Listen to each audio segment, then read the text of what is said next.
Hello everyone and welcome back to the Great Book of Grudges. My name is Nathan and we're back with another Total War Warhammer video. So as you could have guessed from the title, I want to discuss Hordes today. Mainly because, well, let's be completely honest, Hordes kinda suck. First introduced with the Warriors of Chaos in Warhammer 1, which wasn't too bad considering that the Warriors of Chaos had decent units at the time. Then it was with the Beastmen, which, well, let's be honest, are one of the worst active race packs at the moment.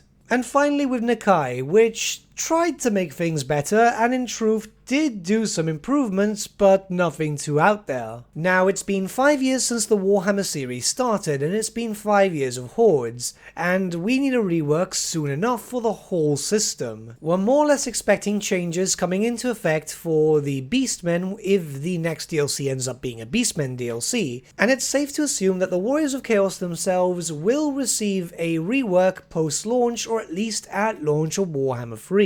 Though keep in mind that this is pure speculation and we know nothing which Creative Assembly have planned yet. But even so, if those factions end up getting fixed up in their own respective DLCs or anything else, you have to take into account that it doesn't solve the Horde issue. It only really solves it for the respective race or faction. But there's of course Nakai the Wanderer, which is a Horde, and we do have some other Horde factions which are just not playable at the moment. As you may know, there are various different Horde factions of Greenskins too, which are just NPC. It's also likely that as we move on to Warhammer 3, we're gonna see more Hordes. I can just see it happening. Whether it be Ogre Kingdoms, Hobgoblins, or any other race or faction, it's just very likely that we will see more Hordes. Like I said, they could all be stylized but follow a basic framework, and that would be around Nakai. So my idea is coming out now, and I'm putting it out there in case maybe a modder wants to take it over, as I believe it could be possible in mods, or if, well, maybe Creative Assembly are watching these videos, as they kinda do sometimes for many creators. Let's just begin with going back to Nakai.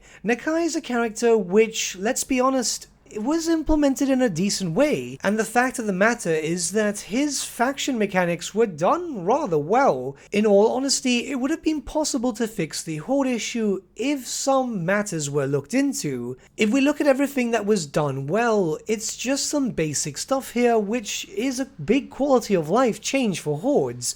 Having a minor faction attached to you as a unbreakable vassal is absolutely fantastic. The biggest issue with a Horde faction is that you never really knew how far you were progressing, because, well, you would destroy a city and someone would take it over within a turn or two. By the time you moved from one edge of the empire to the other, someone's already grabbed everything that you've done in your path of destruction. It's demoralizing because there is no proof on what you're actually doing. But Nakai had that unique faction, which worked out very well until then you realize that there's also problems with that, and fixing those problems would bring great benefit to Nakai and, well, potentially a lot of other races. So, let's look at it this way. The faction attached to Nakai are the Defenders of the Great Plan. As you take over cities, you can then build them there and they will do their own thing. Well, they really won't do anything, as they just kinda stay there, unless you're using anything like specific rights, where they will spawn an army. That's all they do.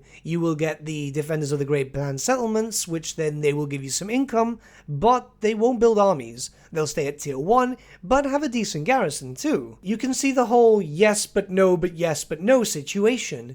Now, what I'm proposing is actually making that faction sentient. Well, almost sentient. They shouldn't be a completely active faction, as that would of course defeat the purpose of you being a Horde. Or else then you would just be a standard faction, but would get the benefit from buildings, you know what I mean. But instead, these minor factions would be able to function almost as normal. They'll be able to build up their settlements and follow a basic framework to have a decent garrison, but also work around economy and other things. What they wouldn't be able to do is declare war on anyone. These are a purely defensive faction, and should anyone declare war on them, which happens fairly often, then they wouldn't be able to attack them either. And by that I mean that they wouldn't be able to mount up an offensive to attack their territories. They may only stay around their own territories and patrol the territories that they control. Yes, I'm talking a lot about Nakai, but this will benefit everyone, just trust me on this.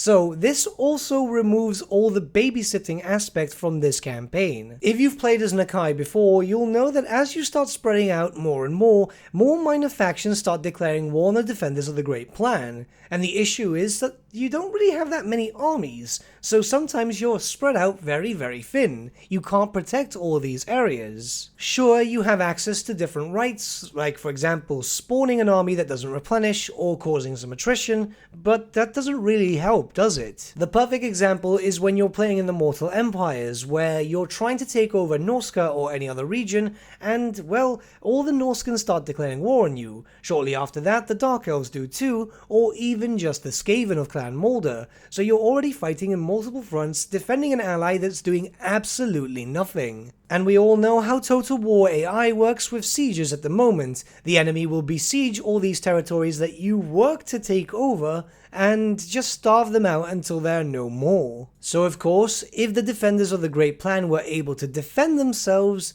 like, you know, the name suggests, then they would be able to be a bit more useful, and you wouldn't have to play babysitter as I explained before. But with all that being said, how could it help the other Horde races? Well, first we're going to have to look towards the greenskin NPC factions and the Warriors of Chaos. And these two are very similar in terms of style, more or less, so they're very easy to clump together. Also, quick disclaimer here, the reason why I'm adding the greenskins here is because I hope that in the future we will get a greenskin war. Just imagine a Horde faction of greenskins being a proper traveling war. In all honesty, that's how I believe that Wurzag should have always been, seeing as he's constantly traveling around to help other greenskin clans.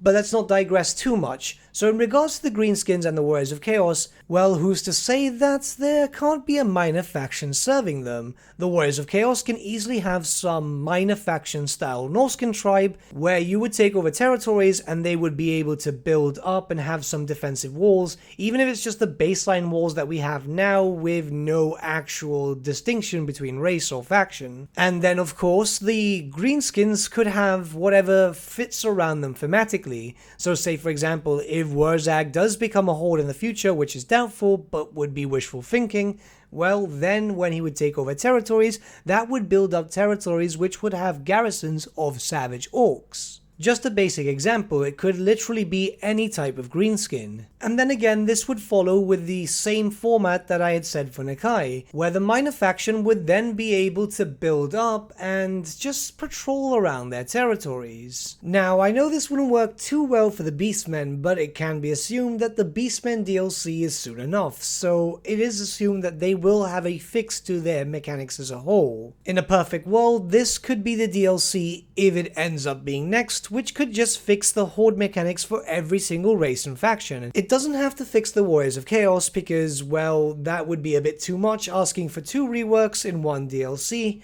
but it could just fix the Horde mechanic, you know what I mean? Anyways, I think that my idea kinda works out. I'd like to know from anyone who might be a modder in the comments below if this is entirely possible. I know that there are some patrolling mechanics out there, so it could be. Let me know your thoughts in the comments below, and let's start a bit of a discussion. But with that, my friends, we've come to the end of our video. Thank you so much for watching. If you did enjoy the video, might I suggest giving the video a like, or even subscribing to the channel, as it really does help us out.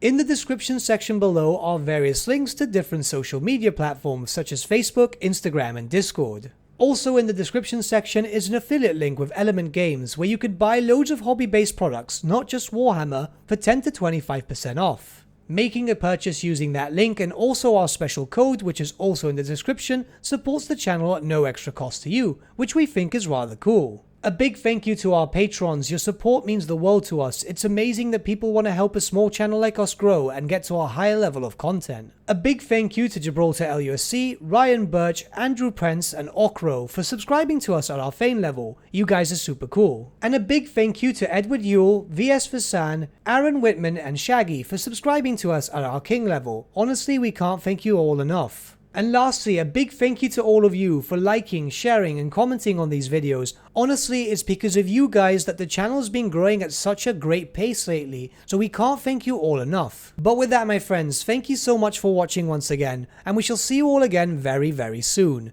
Have a good day.